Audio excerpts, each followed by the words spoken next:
Masjid Al-Aqsa atau dalam bahasa Arab secara harfiah berarti masjid terjauh.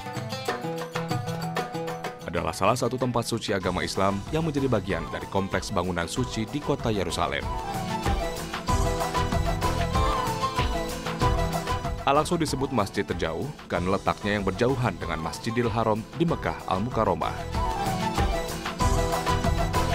Jarak kedua tempat suci itu harus ditempuh dengan perjalanan 40 hari 40 malam dengan mengendarai unta.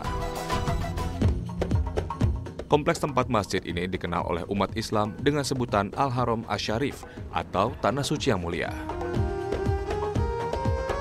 Di dalam kawasan ini terdapat dua masjid yang paling bersejarah bagi kaum muslimin, yakni Masjid Kubah Emas atau Dome of the Rock serta Masjid Kiblat. Di Masjid Kiblat inilah Rasulullah Muhammad SAW melakukan sholat bersama para nabi dan malaikat sebelum akhirnya naik ke Sidratul Muntaha dalam peristiwa Isra dan Miraj.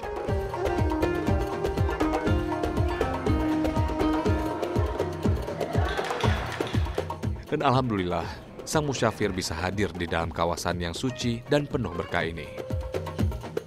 Ini kita udah di Masjid Aqsa ya.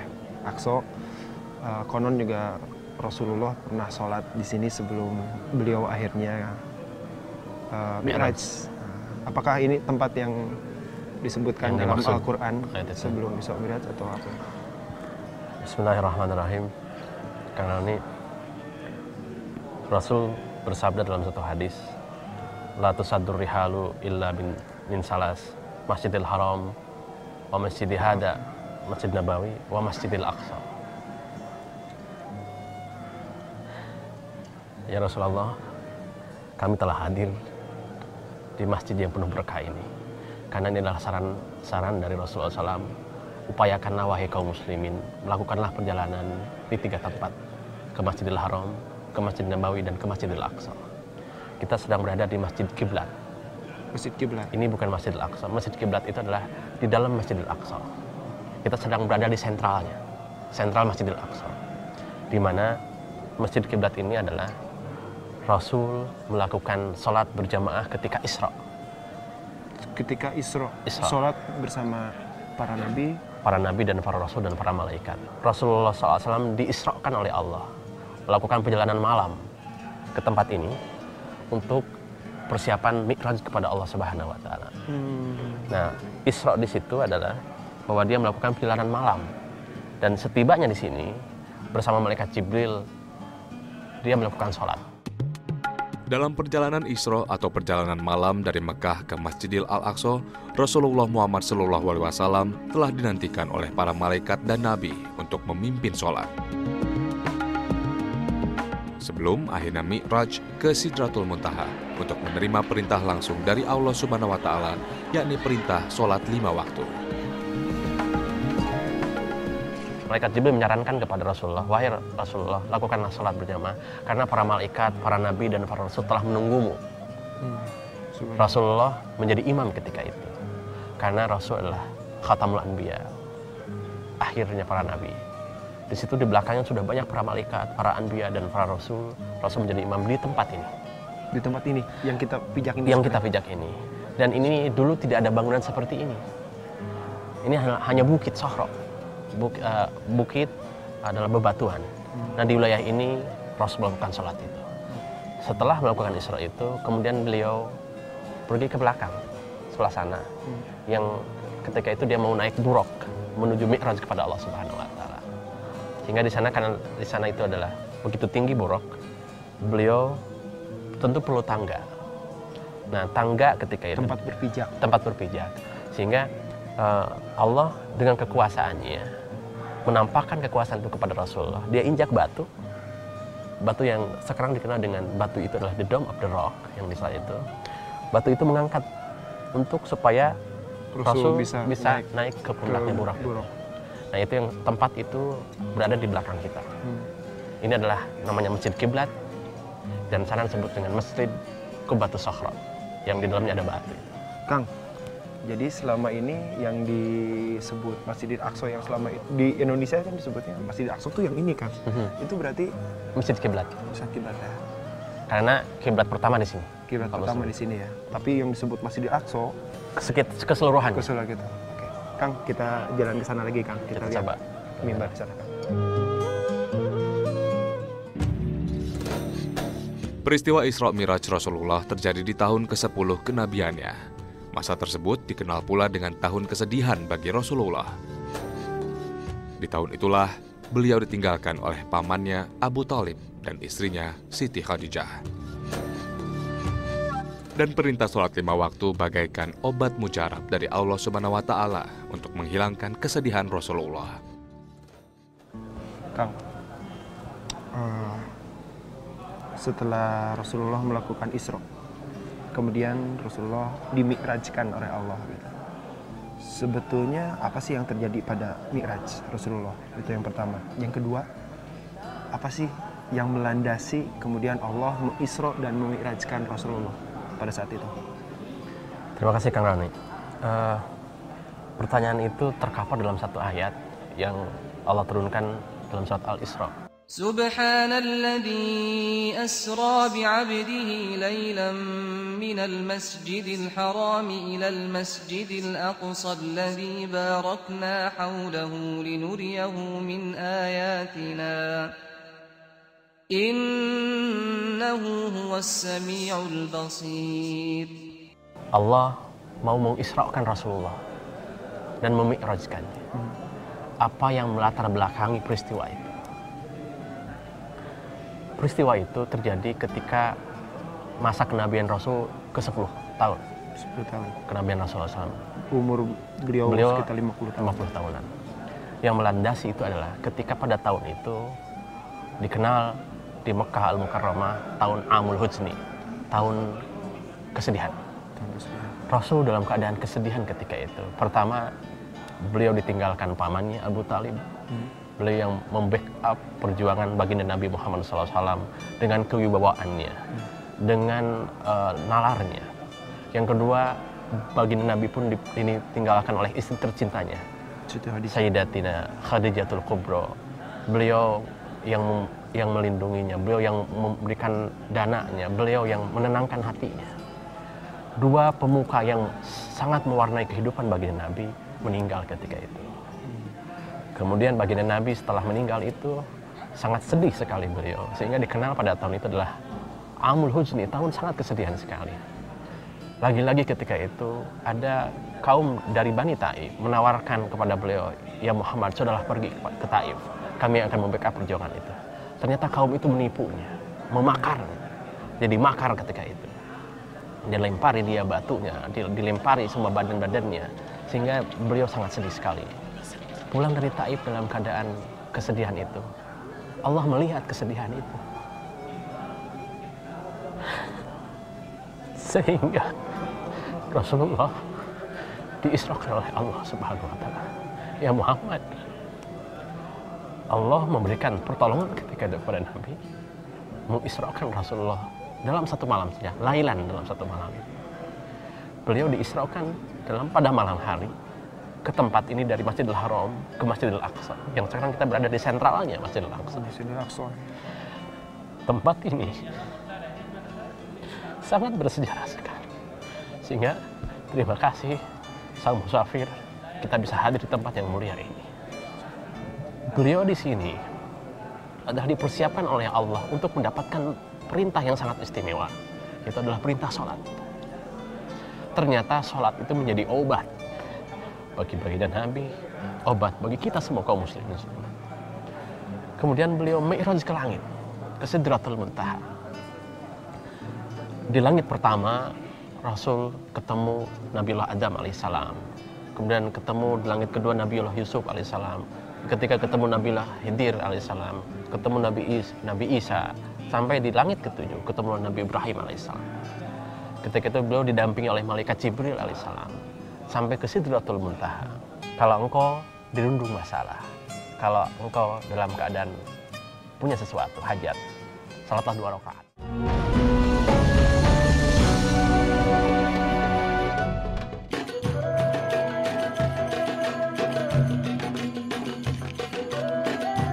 Dalam Islam, perintah menjalankan sholat menjadi keutamaan dalam beribadah. sebabnya perintah sholat disampaikan langsung oleh Allah Subhanahu wa Ta'ala tanpa perantara malaikat Jibril alaihissalam seperti perintah ibadah-ibadah lainnya.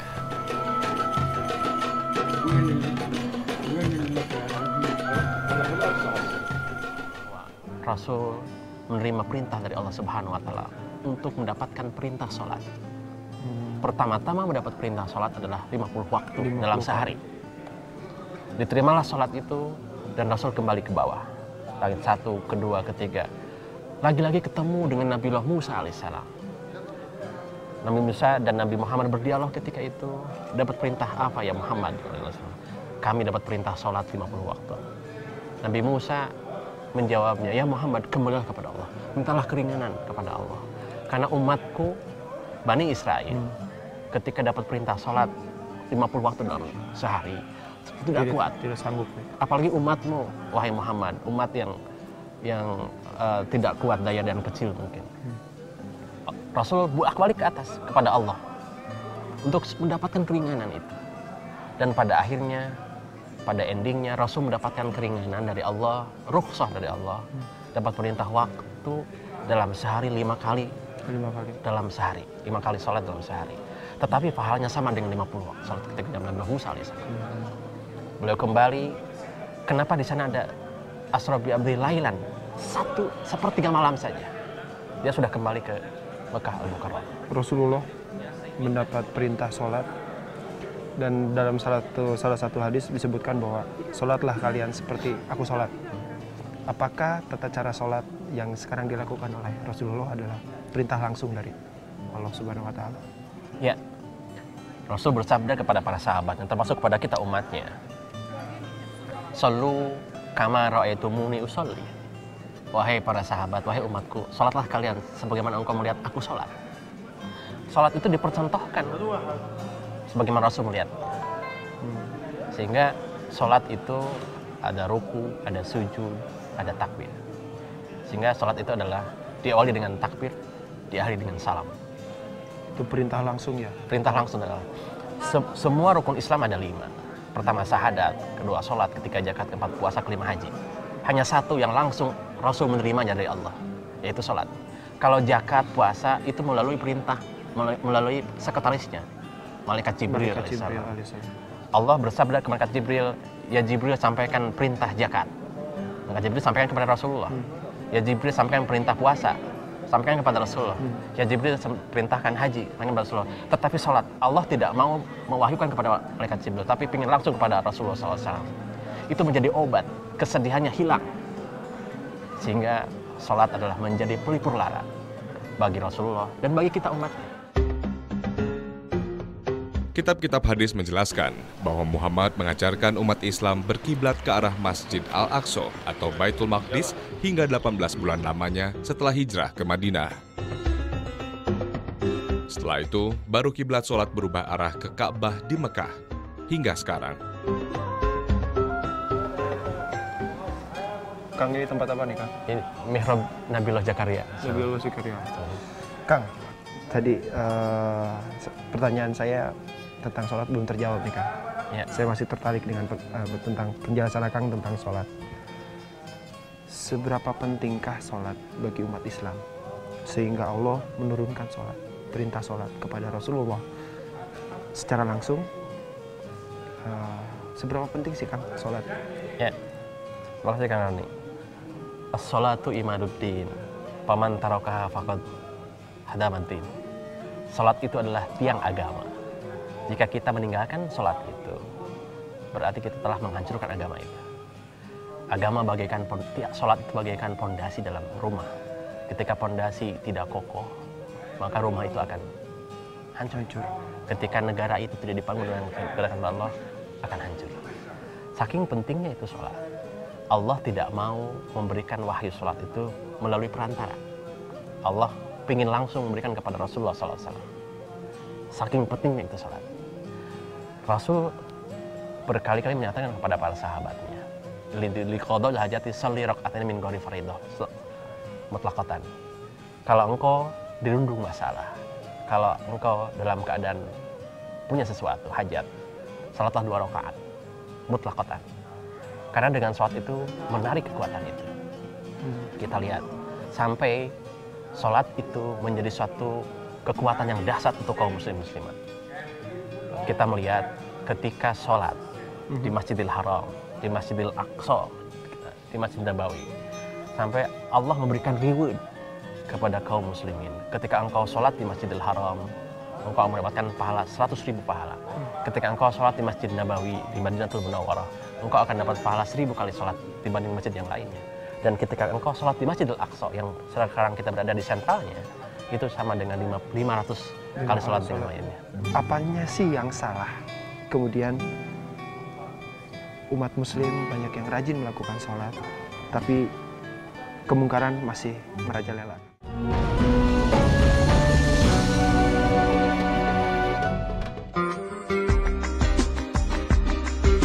Ibadah sholat wajib 5 waktu memang memiliki nilai lebih dibandingkan ibadah lainnya, seperti zakat, puasa, ataupun ibadah haji. Bahkan, sholat di tempat-tempat yang disucikan, seperti di Masjidil Haram, Masjid Nabawi Madinah, serta Masjidil Aqsa di Palestina, dapat menambah nilai pahala sholat bagi yang melaksanakannya di ketiga tempat tersebut. Kang, sholat sebagai tiang agama, sholat juga menjaga kita dari perbuatan munkar dan keji. Pertanyaan saya adalah, apanya sih yang salah? Kemudian umat muslim banyak yang rajin melakukan sholat, tapi kemungkaran masih merajalela, kan? Ya. Rajin sholat, tapi zinah jalan. Rajin sholat, tapi mencuri tetap. Korupsi merajalela. Apa sih sebetulnya yang salah, Kang, di situ? Sebetulnya tidak ada yang salah dan tidak ada yang benar. Bahwa sholat itu harus berefek. Setiap perintah sholat, setiap perintah syariat harus berefek kepada akhlak. Sholat harus berefek kepada pelaku sholat itu, tanha anil fahsya wal munkar, harus menjauhkan kepada pelaku satu daripada keji dan mungkar. Puasa itu harus berefek kepada la'allakum tattaqun, supaya Anda takwa. Zakat supaya kita berempati kepada yang lemah. Haji juga sama. Kalau sholat kita, haji kita, zakat kita, puasa kita tidak berefek kepada akhlak, berarti sholat kita belum rapih dan belum khusyuk. Sampai Allah bersabda dalam satu ayatnya, wasta'inu bis-sabri was-shalah wa innaha lakabiratun illa 'alal khashiyin. Ketika engkau punya sesuatu, ketika engkau ada sesuatu hajat, minta tolonglah kepada sabarmu dan kepada sholatmu. Lakukanlah sholat dengan kesabaran. Kenapa kau di sana ada dua dulu, sabar baru sholat? Minta tolong kamu kepada sabarmu dan kepada sholatmu. Karena kalau sholat Anda tidak dengan kesabaran, sholat Anda akan menjadi kabur. Cepat selesai. Cepat selesai. Berarti di sana ada kehusuan, tumakninah, ketenangan. Karena sholat itu akan memberikan ketenangan dalam si pelaku sholat itu. Kalau engkau mutmainnatun, ketika engkau tenang dalam hatinya, engkau akan berefek kepada luarnya. Sehingga tenang dalam berbicara, tenang dalam berbuat, tumakninah dalam berperilaku, bertutur kata, memberikan kebijakan. Efek dari sholat itu dahsyat sekali. Oke, subhanallah. Oke, kita lanjut lagi, Kang. Ya, kita cari teman-teman.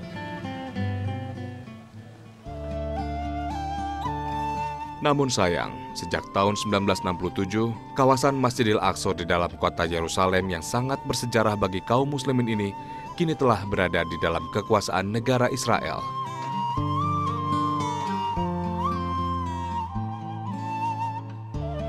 Allahu Akbar. Allahu Akbar. Kecintaan kaum muslimin akan masjid kiblat pertamanya kini tengah diuji. Dan insya Allah, Sang Musyafir akan terus menelusuri perjalanan sejarah Islam di kawasan Palestina lainnya untuk menambah kecintaan kita terhadap Islam.